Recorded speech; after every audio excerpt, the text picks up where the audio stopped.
Waalaikumsalam, Ibu. Silakan duduk, Ibu. Bu, selamat pagi, Bu. Kalau periksa kehamilan dengan saya, Bu, perkenalkan Ibu, nama saya Bidan Adelia, bidan yang bertugas pada pagi hari ini. Sebelum diperiksa, sekarang kita minta data Ibu dulu, untuk dilanjutkan. Atas nama siapa, Bu? Ibu Fitri. Ibu Fitri, umurnya berapa, Bu? 27 tahun. 27. Ibu dari Lombok ya? Enggak, Ibu. Pendidikan terakhirnya, Bu? Diploma, Ibu. Pekerjaan Ibu?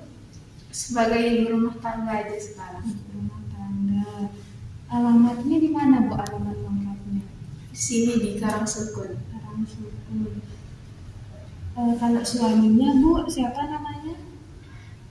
Rizky, Bu. Pak Rizky. Umur suaminya? Dia 29. 29. Suaminya juga asli Lombok, Bu, ya? Asli. Pendidikan suaminya? S1. S1. Pekerjaan suami? Guru. Guru. Alamat lengkap suaminya? Sama-sama Karangsukun. Karangsukun. Baik, Ibu. Ibu ada keluhan apa, Bu, selama hamil ini? Atau yang Ibu rasakan sekarang?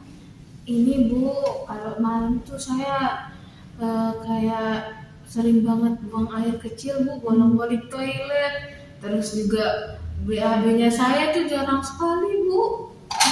Tapi kalau pusing-pusing enggak ada? Alhamdulillah nggak ada. Alhamdulillah, Bu. Kalau sakit-sakit pinggang, Nggak kaki, ada sih, Bu. Nggak ada, Bu.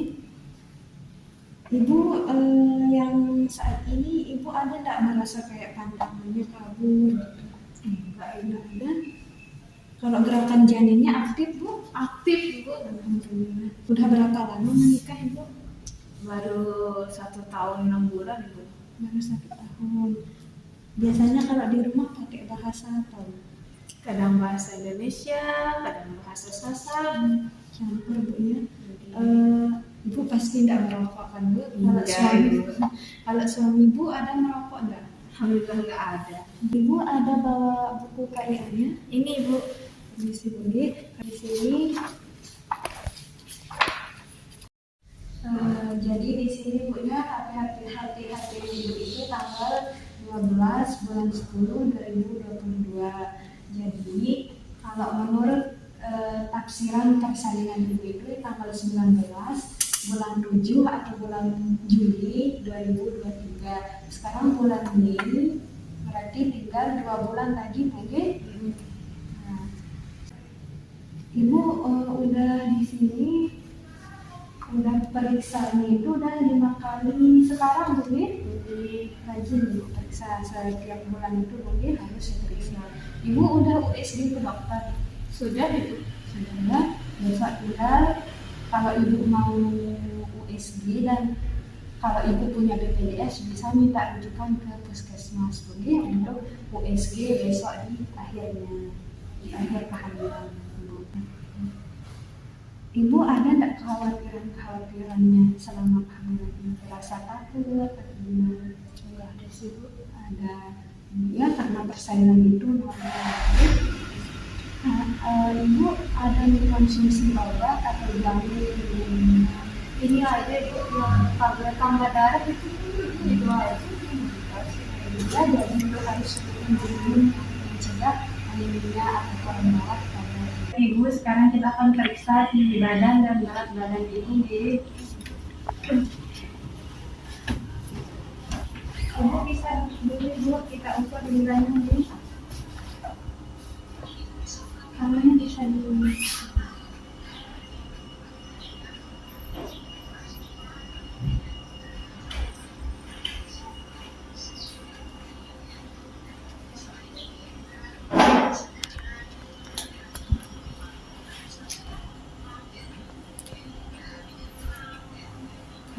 Udah, Pak, minum ya, sepatunya bisa dibuka. Ibu bisa hadap ke depan, Ibu.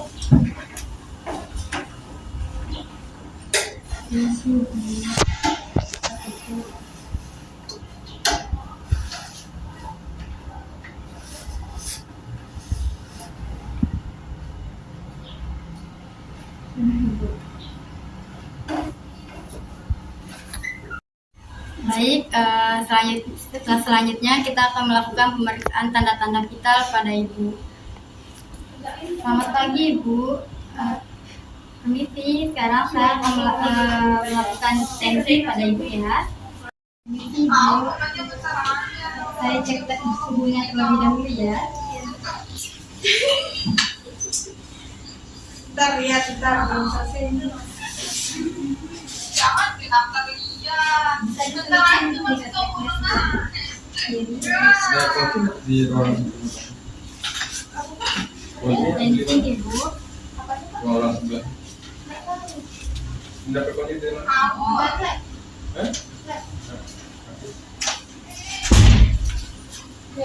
Ya, masih begini.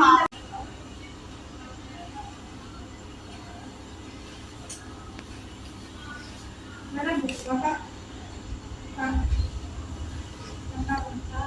Yang ini, yang gula itu.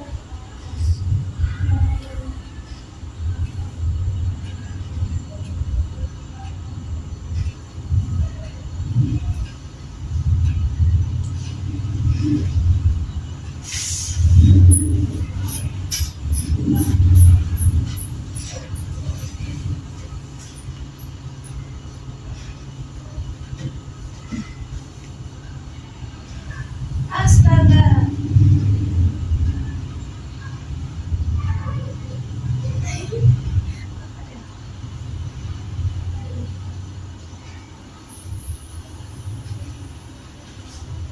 Ibu, tensinya normal ya, 110/80. Ibu permisi ya, suhunya juga normal ya Ibu, 36,5. Baik Ibu, suhunya normal ya, dan pernapasannya juga normal. Selanjutnya kita inspeksi pada bagian wajah Ibu. Kita lihat apakah wajah Ibu terlihat pucat atau tidak. Apakah ada kloasma gravidarum dan apakah wajah Ibu terlihat simetris atau tidak. Selanjutnya kita palpasi pada bagian wajah Ibu. Apakah ada udim atau tidak.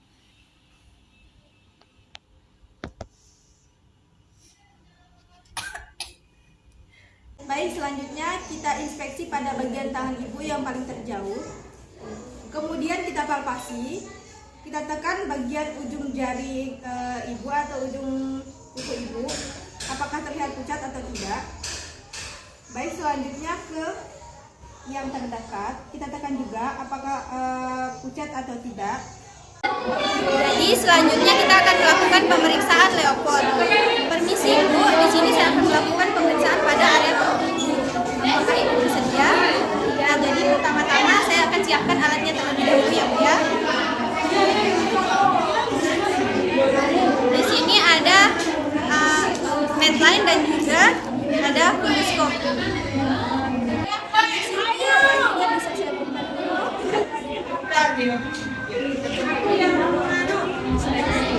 Di sini kita akan menginspeksi perut Ibu apakah ada bekas sayatan atau juga bekas operasi, dan juga di sini terdapat linea nigra dan juga stria gravidarum.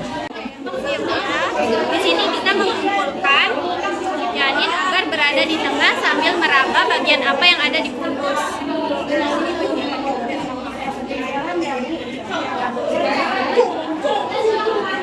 Selanjutnya kita akan mengukur berapa panjang fundus.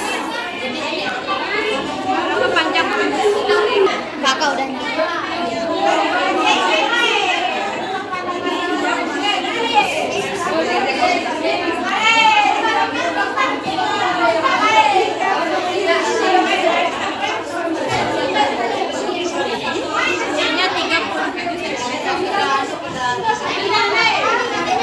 selanjutnya kita akan melakukan pemeriksaan nomor 2 untuk menentukan janin berada di sebelah kanan atau sebelah kiri.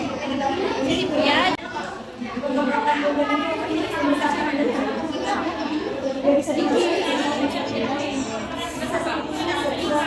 Jadi Ibu berada di sebelah kanan. Selanjutnya kita akan melakukan pemeriksaan Leopold. yaitu level 3 yaitu untuk menentukan bagian terbawah daripada fundus, apakah itu kepala atau bukan, dan bertujuan untuk mengetahui apakah kepala kepala janin sudah masuk pintu atas panggul atau belum.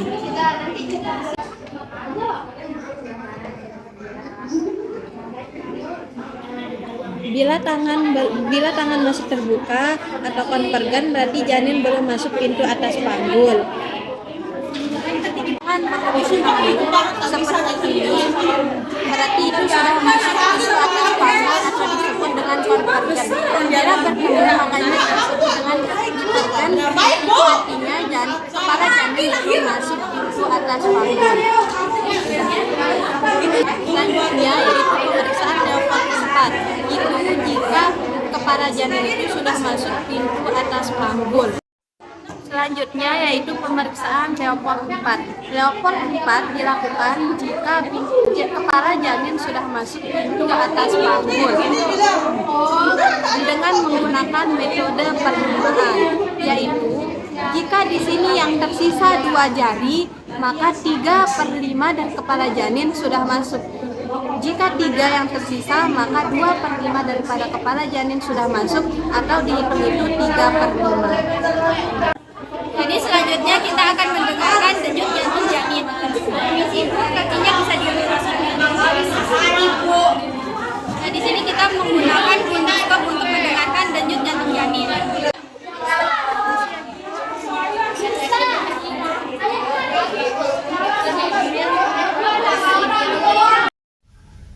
Jadi dulu semua pemeriksaan sudah selesai dilakukan.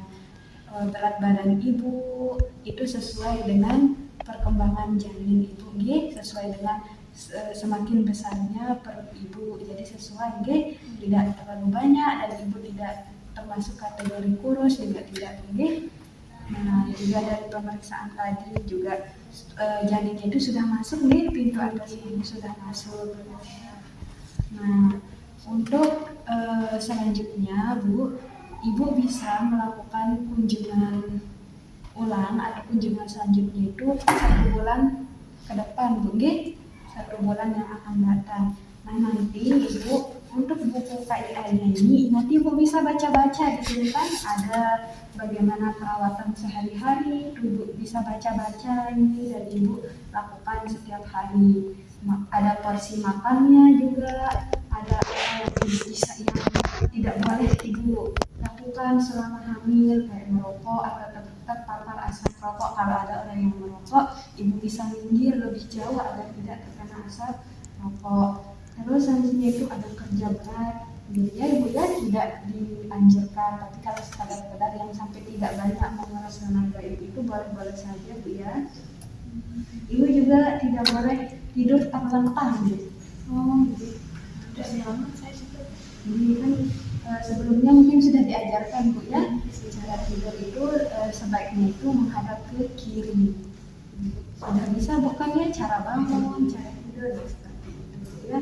Selanjutnya Ibu juga harus menjaga mengatur pola pikir Ibu agar tidak stres, jangan terlalu memikirkan masalah-masalah, karena itu dapat mempengaruhi juga pertumbuhan janinnya kalau Ibu stres gitu. Selanjutnya Ibu juga tidak boleh minum-minum, misalkan Ibu pusing. Ibu lebih baik kalau Ibu merasa pusing atau demam, lebih baik Ibu langsung ke puskesmas biar Ibu diresepkan obatnya. Jangan nanti Ibu tiba-tiba minum ini, minum itu tidak boleh ya. Nah, di sini juga sudah diatur porsi makan Ibu sehari itu sudah ada, dan alhamdulillah Ibu nutrisinya tercukupi ya, dan berat badan janinnya itu juga sesuai dengan usia kehamilan Ibu. Di sini ada juga silang hamil. Nah, cara Ibu misalkan kalau mengambil barang karena Ibu sudah hamil besar, jadi Ibu kan kesulitan atau malah tidak bisa mengambilnya dengan cara nunduk, Bu ya. Lebih baik Ibu jongkok dulu baru diambil seperti itu, Bu ya. Selanjutnya di sini tuh ada dijelaskan tanda bahaya kehamilan, Bu.